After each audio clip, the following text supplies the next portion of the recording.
Muchas gracias por la invitación.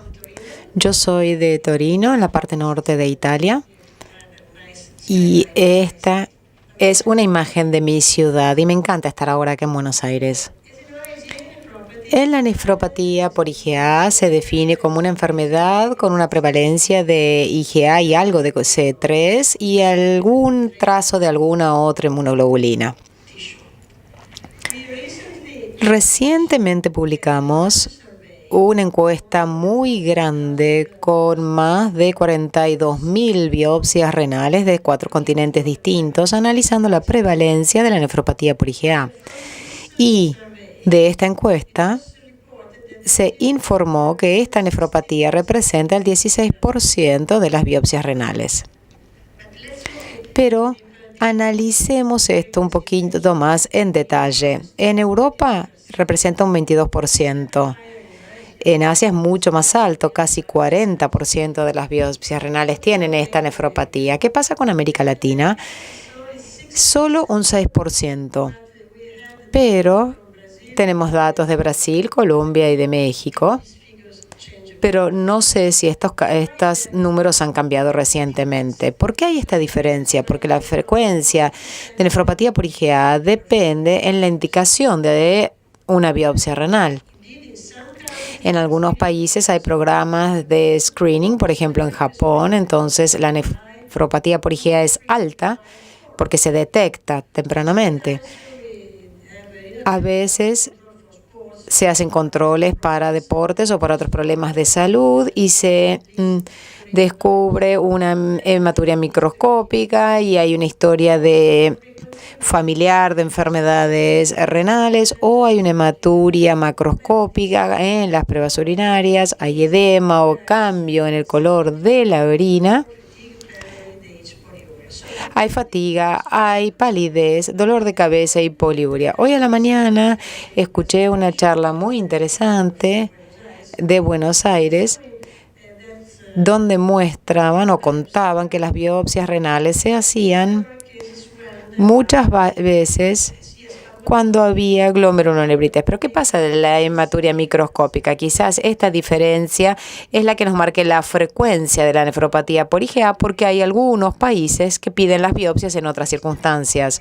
La historia de la nefropatía por IgA comienza con una hematuria macroscópica sin signos urinarios entre un episodio y el otro. Después, en algunos casos, en la mayoría de los mismos, hay una persistencia de hematuria microscópica entre uno y otro episodio. Después aparece la proteinuria y el paciente tiene ambas, pero la función renal, que es normal al principio, tiene una progresión que en muchos casos lleva a la insuficiencia renal crónica. Entonces, la historia natural de esta nefropatía depende del tiempo en cual se hace una biopsia real. Si se hace muy tempranamente, tienen la idea de una enfermedad benigna, pero si esperan para la instalación de la proteinuria o hipertensión o algo más, tenemos una enfermedad ya progresiva. La nefropatía por IgA tiene variabilidad de rasgos clínicos y de resultados. Porque la enfermedad se caracteriza por depósitos de IgA y los inmunocomplejos, hay muchas células y tejidos involucrados, endoteliales, mesangiales, podocitos y células tubulares. Y el diferente compromiso de estas distintas células puede modificar de alguna manera los rasgos clínicos y la progresión de la patología. Es interesante saber que en niños, pero que también en adultos, la nefropatía por IgA puede tener una remisión espontánea. En Japón hacen biopsias reales después de un programa de screening en las escuelas.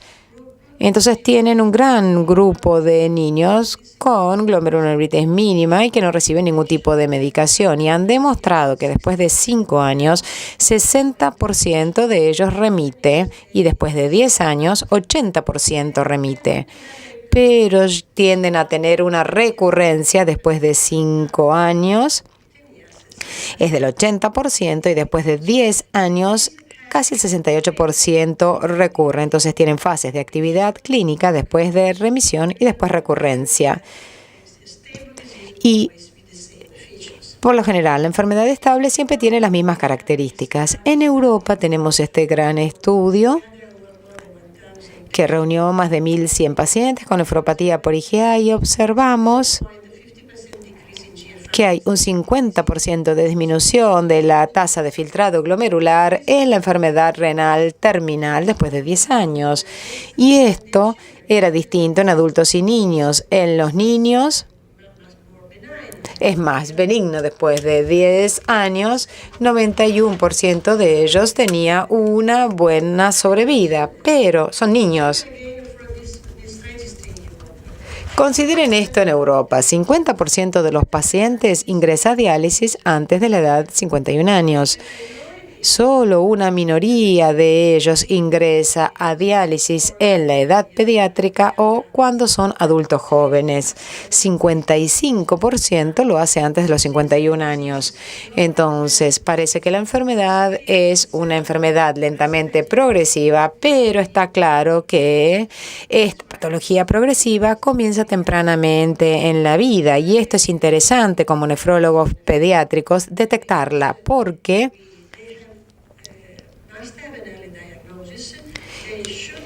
cuanto más temprano es el diagnóstico, hay que hacer el tratamiento correctamente para tratar de evitar las lesiones irreversibles y la progresión a falla renal terminal. Y esto es muy importante porque como nefrólogos infantiles, ustedes ven la fase temprana y hay que pensar a largo plazo en el efecto que va a tener esto si lo dejamos sin tratar, y el adulto necesita una buena salud.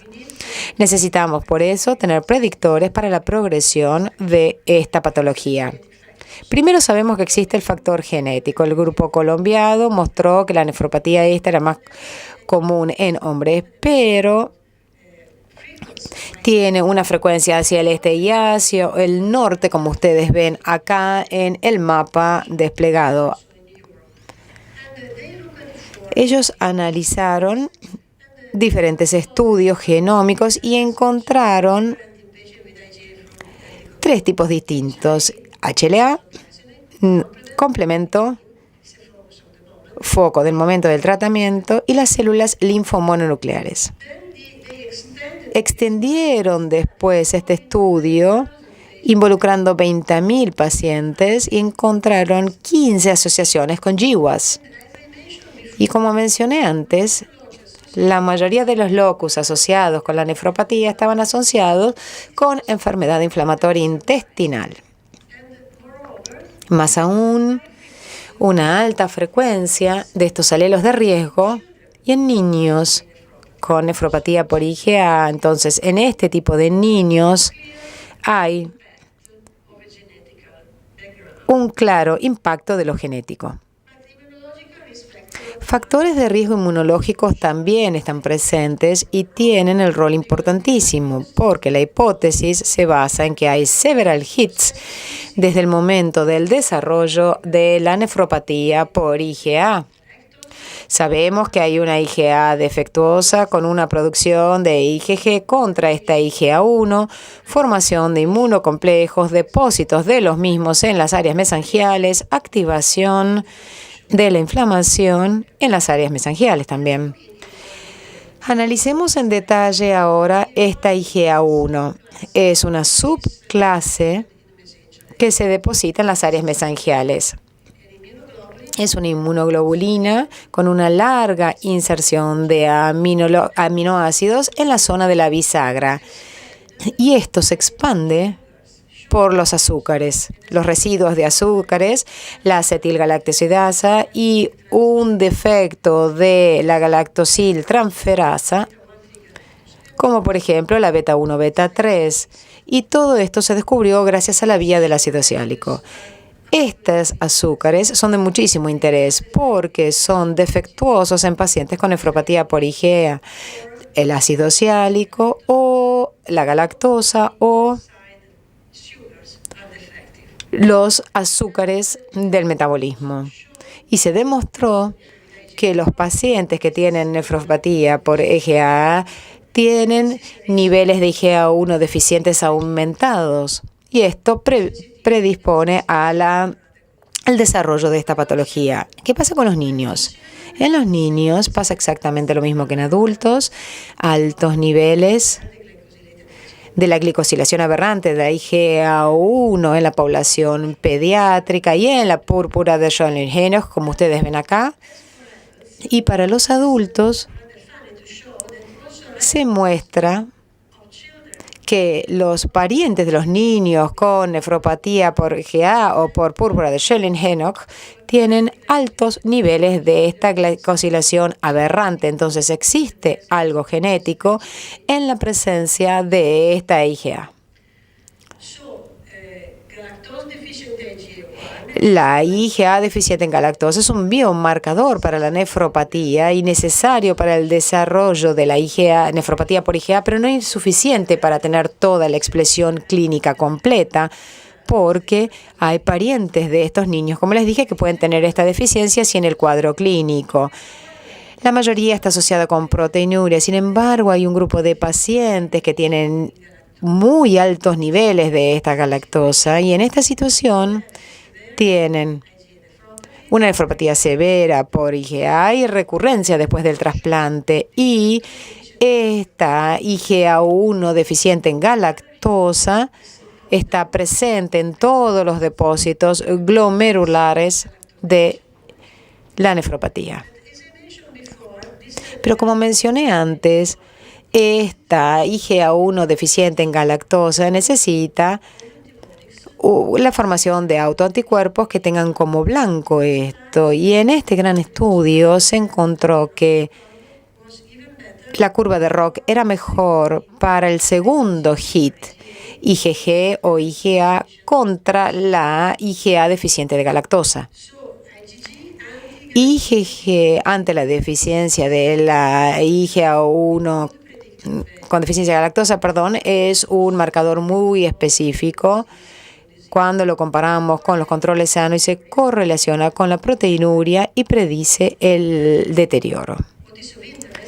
Es interesante saber que además del efecto o el evento patogenético que lleva al depósito de IgA, está el rol de los biomarcadores clínicos y patológicos que son factores de riesgo para daño y pérdida de función renal. De un gran estudio se demostró que los biomarcadores de nefropatía por IgA para desarrollar la enfermedad y la progresión son todos biomarcadores de inflamación y el complemento y la coagulación también están involucrados. El centro está en el complemento para la patogenia de la nefropatía por IgA porque el complemento está presente casi siempre con los depósitos de IgA en las áreas mesangiales y se sabe que tiene un rol importante. ¿Cuáles son los marcadores de activación? En el tejido renal tenemos depósitos mesangiales del C3, 90% de los casos, properdina 75 a 100, FAH, C5B9, lectina que se une a la manosa, ficolina y C4B. Pero en orina y plasma muchos estudios han demostrado un aumento de los productos de degradación del complemento, indicando una activación del mismo. Y además de la activación del complemento a nivel sistémico, las células mesangiales que son expuestas a esta IgA1 deficiente en galactosa muestran una producción de C3 u otros componentes del complemento. Entonces, además de la inflamación sistémica y la activación del complemento, a nivel plasmático hay una posibilidad de activación del complemento en las áreas mesangiales generada por los inmunocomplejos. Sabemos de la literatura reciente que un muy buen biomarcador es el C4D y sus depósitos. El grupo español informó esta asociación con los depósitos mesangiales del C4D y el mismo grupo este año reportó que este es un signo muy temprano de nefropatía por IgA. No está muy claro de dónde viene este CD4, sin embargo. De un grupo latinoamericano de Brasil, tenemos esta otra publicación que los depósitos mesangiales de C4D pueden predecir la progresión de la enfermedad renal en la enfermedad pediátrica. La semana pasada publicamos en el NDT esto acerca de la activación del complemento. Sabemos que esta activación se puede hacer por 3 vías distintas que tienen distintos mecanismos de activación. Hay inhibidores del complemento que tratan de modular de alguna manera este sistema en distintos niveles. En nuestro estudio reciente nos centramos en el CD46 o MSP y el CD55 y las dos moléculas principales para regular a nivel celular esta activación. Encontramos una correlación entre el ARN mensajero de CD46 en células periféricas y la disminución de la cantidad de blancos, y vean cómo los pacientes con enfermedad progresiva tenían niveles más bajos de RNA mensajero de CD46. Entonces esto protege contra la activación del complemento. Después hicimos un análisis multivariado y observamos que la curva ROC, utilizando datos clínicos de inicio, tasa de filtración glomerular, proteinuria y presión arterial, era 72. Cuando agregamos datos patológicos aumentaba 0,72, pero cuando teníamos datos clínicos patológicos y el valor de este inhibidor del complemento, el área bajo la curva, aumentaba mucho más. Entonces, para la predicción de progresión de nefropatía por IgA, quizá en un futuro podemos utilizar este nuevo biomarcador. Esto se centra en el eculizumab porque la posibilidad de bloquear el complemento es tan relevante en este momento que en cualquier enfermedad donde participe el complemento se trata de hacer esto. Tenemos acá algunos datos, pero estos casos eran de diagnóstico tardío. Lo que es interesante, sí, es que existen diferentes fármacos que pueden atacar la cascada del complemento y sí, con el eculizumab, por ejemplo, era casi imposible tratar de utilizar esto en enfermedades que no eran el síndrome urémico hemolítico atípico. Quizás ahora tengamos esta posibilidad de tratar la nefropatía por IgA, y esto se presentó el año pasado. Analicemos ahora los factores de riesgo clínicos clásicos. En este estudio de la Mayo Clinic de hace 20 años quedó claro que la proteinuria, la hipertensión y la reducción de la filtración glomerular en el momento de la presentación eran los datos clínicos más claros de esta nefropatía, pero esto se aplicaba a adultos. Veamos en niños. Como dije antes, tuvimos la posibilidad de hacer este estudio en Europa para validar la clasificación de Oxford de la nefropatía por IgA, que tuvo más de 1.100 pacientes con esta patología con un muy buen seguimiento de 13 países europeos. Observamos que el efecto de la edad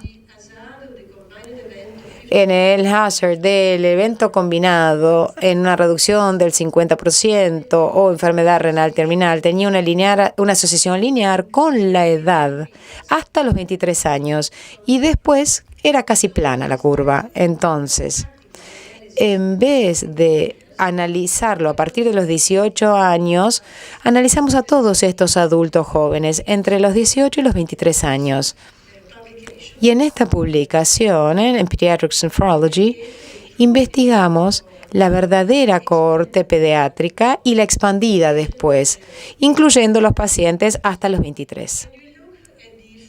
Y vimos el efecto de los factores de riesgo clínico y encontraron que la presión arterial promedio fue relevante para la progresión en ambas cohortes, mientras que la presencia de proteinuria en la biopsia renal no era un predictor significativo de progresión.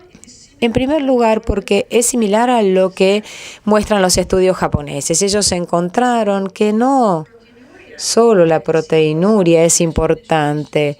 La proteinuria tiene que ser tan constante y tan severa como para tener hiperglobulinemia. Entonces, en los niños, la proteinuria de comienzo no siempre se asocia con mal pronóstico porque refleja en realidad una fase autolimitante y aguda. ¿Qué es lo que tenemos que buscar entonces para la presencia de proteinuria persistente en adultos y niños? Esto es un estudio del registro de Toronto donde se muestra que la persistencia de la proteinuria es el factor de riesgo más relevante para adultos. Y en otros estudios europeos vimos que bajos niveles de proteinuria entre 0.5 y 0.9 gramos por día se asociaban con un efecto de riesgo de progresión en el largo plazo. Yendo a nuestra cohorte, tanto en niños como en adultos jóvenes, la persistencia de alta presión arterial, así como la persistencia de alta proteinuria, son factores de riesgos muy significativos para progresión. Entonces, bajos niveles de proteinuria e hipertensión, pero que persisten en el tiempo, son peligrosos. Analicemos los factores de riesgo patológicos. Ustedes saben que hay una variabilidad de lesiones patológicas que van desde cambios mínimos a formas muy floridas. Algunas lesiones son signos de actividad como la proliferación mesangial, la hipercelularidad endocapilar, las semilunas parietalis y las necrosis glomerulares. Pero también sabemos que hay lesiones escleróticas como la glomerulosclerosis segmental y focal, tiene un impacto como para ser considerada una lesión activa. La atrofia tubular, la fibrosis intersticial y la esclerosis arteriolar son realmente lesiones activas. Hace 10 años, la clasificación de Oxford se publicó desde un grupo internacional y ellos marcaban que había 4 rasgos histológicos muy claros. Uno, que fueran reproducibles e independientes del resto de las lesiones como factores de riesgo de la progresión e independientes de los datos clínicos de las biopsias renales. Entonces, el valor de estos rasgos histológicos eran independientes de la proteinuria, de la tasa de filtrado o la presión arterial. Y estos eran la hipercelularidad mesangial y endocapilar, la esclerosis glomerular segmentaria, la atrofia tubular y la fibrosis intersticial, o SCORE de MEST, según el acrónimo en inglés.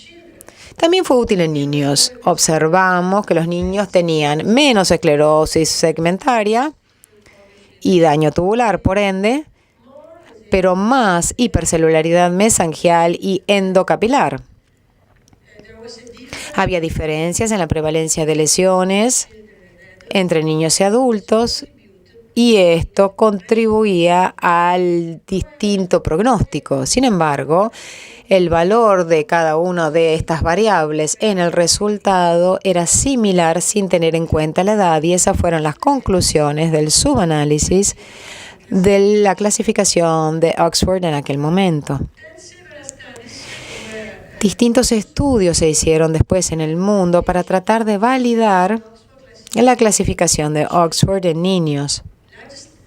El más grande es de China, investigaron más de 200 chicos y los endpoints era el 50% de la reducción de la tasa de filtrado glomerular estimada o la enfermedad renal terminal y encontraron en un análisis antivariado un valor predictivo de la atrofia tubular y la fibrosis intersticial pero solo las lesiones fibróticas intersticiales irreversibles eran relevantes en este hard point. La cohorte japonesa también fue grande.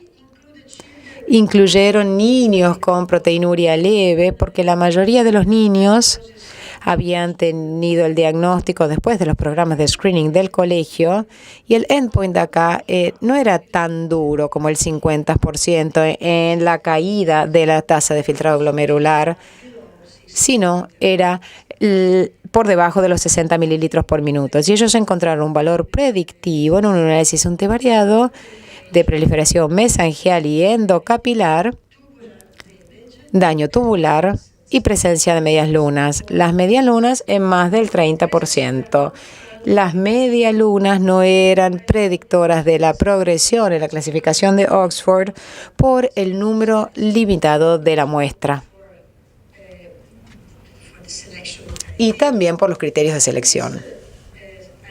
En este otro análisis en niños japoneses, se encontró que la presencia o la ausencia de medialunas per se no era un criterio de resultado distinto. Sin embargo, cuando las medialunas eran frecuentes en más del 30% de los glomérulos, había una progresión o un riesgo de progresión importante. Y esto se confirmó en un gran estudio multicéntrico que agrupaba los datos de nuestro estudio, de las cohortes japonesas y China, y que demostró que las semilunas en más del 25% de los glomérulos eran un factor de riesgo independientemente del tratamiento. Entonces, hay que agregar al score MEST la presencia de semilunas, en más del 25% de los glomérulos. En nuestro análisis, como mencioné, buscamos el defecto de los cambios patológicos en el resultado y encontramos que la presencia de hipercelularidad mesangial se asociaba de manera significativa con un riesgo de la reducción del filtrado glomerular mayor al 50% comparado con aquellos pacientes que no tenían proliferación mesangial y tenían bajo nivel de proteinuria. El riesgo de la persistencia de la proteinuria, que es un factor de riesgo muy importante para la progresión, demostramos que la presencia de hipercelularidad mesangial se asociaba con el riesgo de persistencia en la proteinuria. Y cuando analizamos la remisión de la proteinuria, nos dimos cuenta que la ausencia de proliferación mesangial con una buena función renal y el uso de inmunosupresores se asociaba con remisión de la proteinuria. Estamos trabajando en el momento para combinar los factores de riesgo clínicos y patológicos porque tratamos de considerar todos de manera conjunta. Este análisis de nuestro grupo y de las cohortes que ya mencioné se hizo en Vancouver por John Babur y demostró que pronosticar los datos clínicos en una biopsia renal fue buena, pero se mejoraba aún más cuando considerábamos los datos clínicos al momento de la biopsia más el score de MEST, o sea, los datos patológicos. Y esto nos daba un muy buen pronóstico y similar al que se obtenía en aquellos pacientes seguidos por 2 años. Entonces, si esperan 2 años, pueden decir, este paciente va a andar bien o no, pero hay que esperar 2 años en el seguimiento.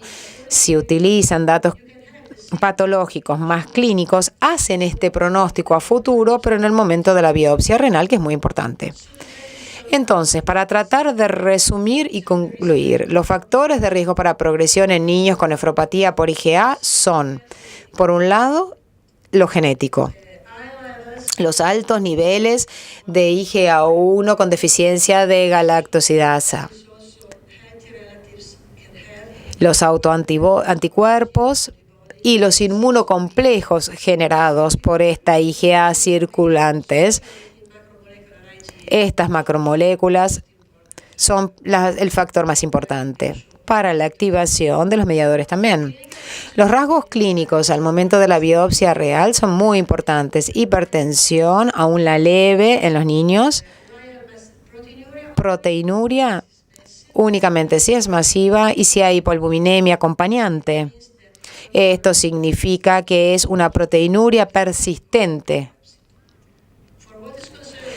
Con respecto a los rasgos patológicos, hipercelularidad endocapilar y mesangial, glomerulosclerosis segmentaria, en especial cuando hay podocitos alterados, atrofia tubular, fibrosis intersticial y semilunas cuando son más del 25% de los glomérulos. El futuro está en la combinación de los scores patológicos, clínicos, genéticos e inmunológicos. Y los quiero invitar en Buenos Aires, y este es el momento para septiembre, para este simposio que vamos a tener sobre nefropatía por IgA.